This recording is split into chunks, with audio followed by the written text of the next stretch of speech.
Hello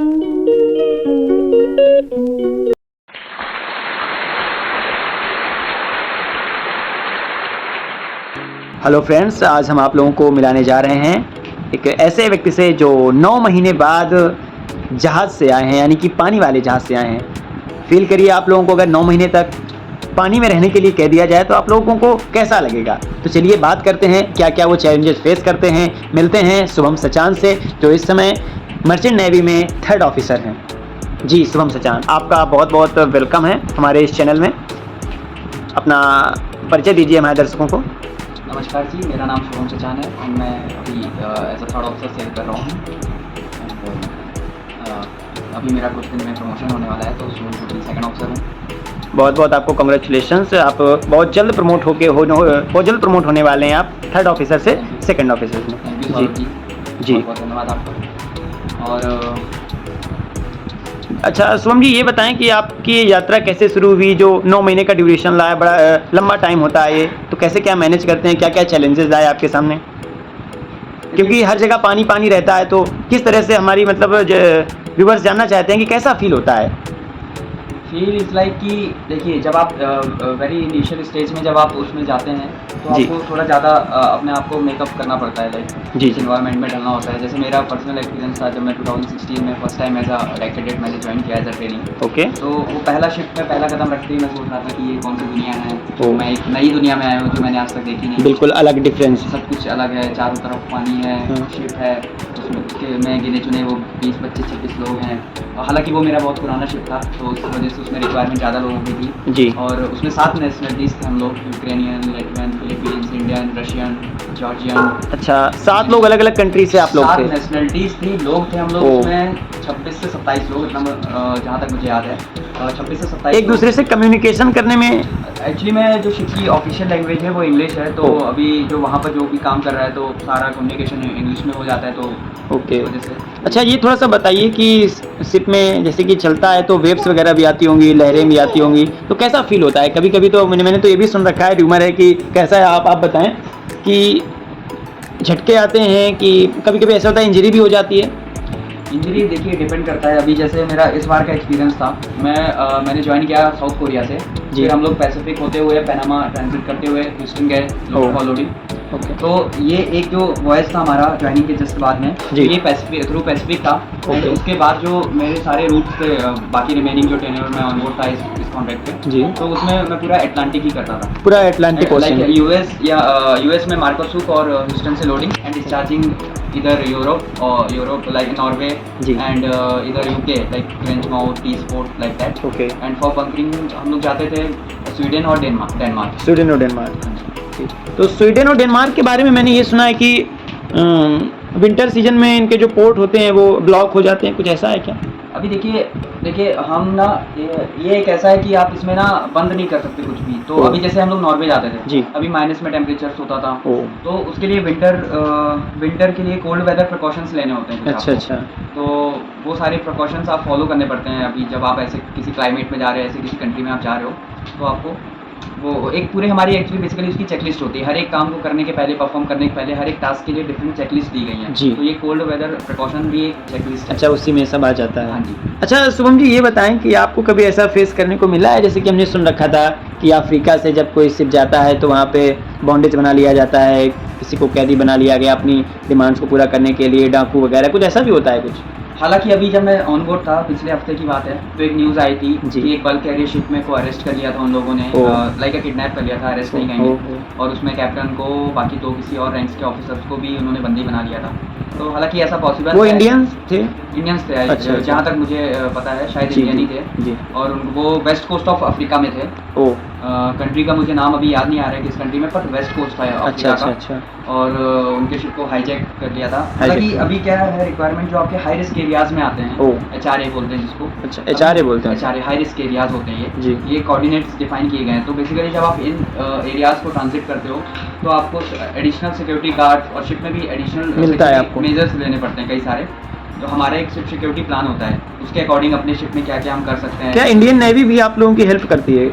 उसकी जो territory है, उसकी जो बाउंड्रीज हैं करने की, वो भी करते हैं। बाकी हम जिस कंट्री के उसमें आते हैं टेरिटरी में, तो ऑफकोर्स ये उनकी भी जिम्मेदारी है कि हम सेफली आए हैं तो सेफली वहाँ से जाएं भी। जी, ये उनकी गवर्नमेंट की भी जिम्मेदारी है। बहुत अच्छा। तो आप अभी वहाँ पे जो 3rd ऑफिसर हैं, अपॉइंटेड हैं आप अभी, हाँ जी। तो वहाँ पे बेसिकली आपका फंक्शंस क्या होता है, क्या काम रहता है आपका, आप किस डिपार्टमेंट में बीइंग हैं? अ 3rd ऑफिसर, अभी मेरा जो ड्यूटी है, जो मेरे रोल्स हैं 3rd ऑफिसर का, basically 8 to 12 morning and evening में नेविगेशन वॉच होती है, Navigation। जिसको नेविगेट करना पड़ता है। अच्छा अच्छा, morning 8 to 12 and evening 8 to 12 as well. And फिर उसके बाद हमारा 12 से 1 12 to 1 PM जो है लंच होता है। जी, उसके बाद फिर 1 to 3 मुझे डेक पे जाना पड़ता है। LSA FFA, LSA means life saving appliances and FFA fire fighting oh. Appliances, जो कि हमारी क्योंकि इमरजेंसी के लिए हमें प्रिपेयर रहना होता है, तो उसके उस टाइम पे यूज़ पे आने वाले जो भी इक्विपमेंट्स हैं जी। वो 3rd ऑफिसर को के अंडर में दिए गए हैं। अच्छा, अच्छा। तो उनका मेंटेनेंस वो सारे सही काम कर रहे हैं, उनकी testing and all, periodically testings होती हैं, कुछ वीकली, कुछ मंथली, कुछ क्वार्टरली, कुछ एनुअल्स। तो उसके अकॉर्डिंग वो सारी चीज़ें चेक्स करनी होती है, मेंटेन करके रखना होता है। उनके कुछ स्पेयर्स हैं वो एक्सपायर हो रहे हैं तो उसको नया Okay। रिक्रिएशन बनाना है। तो ये सारा काम है। फिर उसके बाद आपका आता है कि 6 in the evening आपको चीफ ऑफिसर की वॉच जैसे 4 to 8 होती है मॉर्निंग ओह। And evening. अच्छा। तो 6 o'clock डिनर टाइम होता है हमारा, तो 6 o'clock रेडी होके हमें उनको रिलीव करने जाना होता है फॉर डिनर। वो 6 to 6:30 वो डिनर करेंगे, देन उसके बाद फिर मुझे शुभम जी, हमारे व्यूवर्स से ये पूछना चाह रहे हैं कि ये प्रोसेस क्या होता है इस जॉब का, कैसे मिलती है, कैसे फॉर्म्स आते हैं? देखिए, सबसे पहले मैं ये कहना चाहूँगा कि इसमें ट्रैप्स बहुत सारे हैं, तो काफ़ी लोग हमारे फंस जाते हैं इसमें ओह। एजेंट्स के थ्रू या फालतू के कॉलेजेस के थ्रू, जी। जिसमें लोगों के पैसे फंस जाते हैं और जॉब्स भी नहीं होती। बेसिकली जो प्रॉपर प्रोसीजर है जी। वो आप फॉलो करेंगे तो आपकी कोई पैसे का भी कोई दिक्कत नहीं है, अच्छा। प्लस आपके पास जॉब सिक्योरिटी भी होगी। थोड़ा सा हार्डवर्क करना पड़ेगा, मेहनत करना पड़ेगा और थोड़ी सी डिटर्मिनेशन बहुत ज़रूरी है हालांकि। हाँ।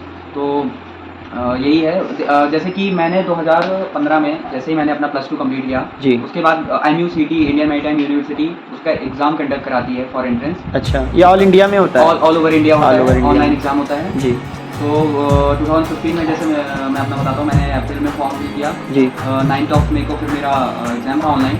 जी जी। एंड उसके बाद फिर ये IMU का एग्ज़ाम देने के बाद में कंपनी की स्पॉन्सरशिप लेनी होती है। अच्छा। कि आप एज अ ट्रेनी किस कंपनी के साथ जाएंगे, क्योंकि बिना स्पॉन्सरशिप लेटर के आपको IMU जो इंडियन मैरीटाइम यूनिवर्सिटी है वो आपको रजिस्टर ही नहीं करेगी अपने सिस्टम में। जी। तो उस पर रजिस्ट्रेशन लेने के लिए आपको कंपनी का स्पॉन्सरशिप चाहिए, और कंपनी के स्पॉन्सरशिप लेने के लिए आप जितनी अच्छी कंपनी मिल जाएंगे उनकी क्राइटेरिया कितने हाई चाहिए, +2 में PCM इतना चाहिए, इंग्लिश में इतना मार्क्स चाहिए, ओवरऑल में परफॉर्मेंस चाहिए। तो उसके बाद वो आपको फिल्टर करके कैलकुलेट फिर आपको लाइक इसमें लाइक फिर उनके भी रिटर्न होते हैं। अच्छा, उसके रिटर्न्स होते रहते हैं? रिटर्न वो अपने लेंगे, अच्छा। के इंडिविजुअल। आप जब क्वालिफाई करेंगे देन वो फॉर इंटरव्यू, फिर वो अपने इंटरव्यू लेंगे। तो इंटरव्यू में जब आप क्लियर कर लेंगे तो आपको साइकोमेट्रिक टेस्ट के लिए भेजेंगे। साइकोमेट्रिक, क्योंकि ये तो बहुत ज़्यादा ज़रूरी है साइकोमेट्रिक, क्योंकि आप पानी में रह रहे हैं 6-6 महीने, तो वहाँ पे आपको कुछ प्रॉब्लम्स ना हो, है ना? एक्वाफोबिया अगर कोई है तो उसके लिए तो जाना बहुत बेकार रहेगा। ये साइकोमेट्रिक टेस्ट के बाद फिर फाइनल जो स्टेज है वो आपका है मेडिकल। आपको अंडर मेडिकल जो कंपनी की रिक्वायरमेंट है वो करा के वो की अपनी डॉक्टर से ही होता है। अच्छा अच्छा तो नॉर्मल डॉक्टर से आपका मेडिकल अच्छा। ऑथराइज्ड ऑफ इंडिया है जो हमारी सेक्रेटरी जनरल ऑफ मुंबई, उससे अपने डॉक्टर से ऑल ओवर इंडिया। अच्छा, उसी तरह। जी फिर आपका ये सारा स्टेज हो गया, सारा फॉलोअप हो गया, देन आप जब सिलेक्ट हो जाते हैं किसी कंपनी में, तब आपको कंपनी प्रोवाइड कराती है आपको स्पॉन्सरशिप लेटर कि आप इस कंपनी से स्पॉन्सर्ड हैं। फिर आप रजिस्ट्रेशन कराते हैं IMU के साथ। आपने पहले IMU का भी एग्जाम क्लियर करना है, वो करके Then उसका करना है। कंपनी का ये सारा करके स्पॉन्सरशिप ली।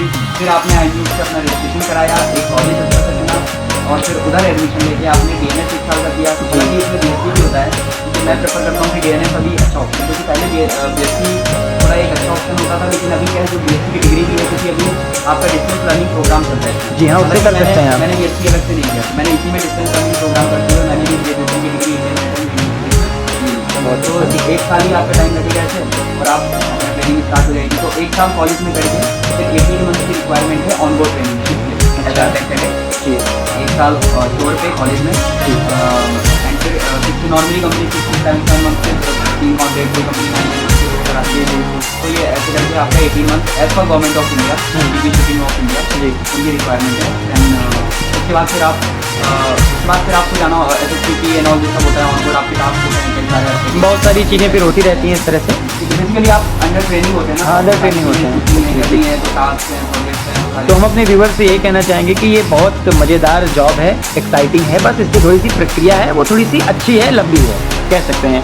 और ज़्यादा जब आप अपने काम से प्यार करते हैं, काम से प्यार अगर करते हैं। आप उस चीज़ में घुल मिल नहीं रहे हैं तो फिर कि हर एक जॉब के हर एक जगह के प्रॉज एंड कॉन्स होते हैं। बिल्कुल, तो बिल्कुल। अगर आप नकारात्मकता की तरफ जा रहे हैं हाँ, तो फिर आप उसी तरह से तो वो काम काटने लगता है इंसान और को। आप कितने भी परेशान हो, अब जैसे हालांकि घर से दूर, ऊपर से मौसम खराब, मौसम, हाँ। नींद का उड़ना, हाँ, ये तो मेरे व्यूअर्स जानना चाहते थे बहुत दिनों से कि वहाँ ये कैसी प्रॉब्लम्स को फेस किया आपने? जैसे कभी-कभी मौसम खराब होता होगा, है ना? तो कभी-कभी ये भी जैसे आता होगा कि आप लोग बीच में हैं और सुनामीज़ वगैरह का डर, इस तरह से क्या रहता है? अनाउंसमेंट होती है, अलार्म बजते हैं, क्या होता है? कैसे आप लोग सिक्योर होते बेसिकली हैं? अभी क्या है कि वेदर मॉनिटरिंग होती है, उसके डिफरेंट डिफरेंट इक्विपमेंट्स होते हैं। जी। हालांकि उसका ना फॉरकास्ट आता है। ओह! अभी ऑनलाइन सिस्टम भी होते हैं जो हमारे चार्टर्स है जिनका हम कार्गो कैरी करते हैं, जी। उनकी तरफ से भी एडिशनल रिक्वायरमेंट होती है वेदर रूटिंग की। तो हम आगे आने वाले 1 हफ्ते का या आगे आने वाले 4-5 दिनों का वेदर मॉनिटर करते रहते हैं कि हम इस रूट से जा रहे हैं, हमारे ये प्लान रूट है। जी।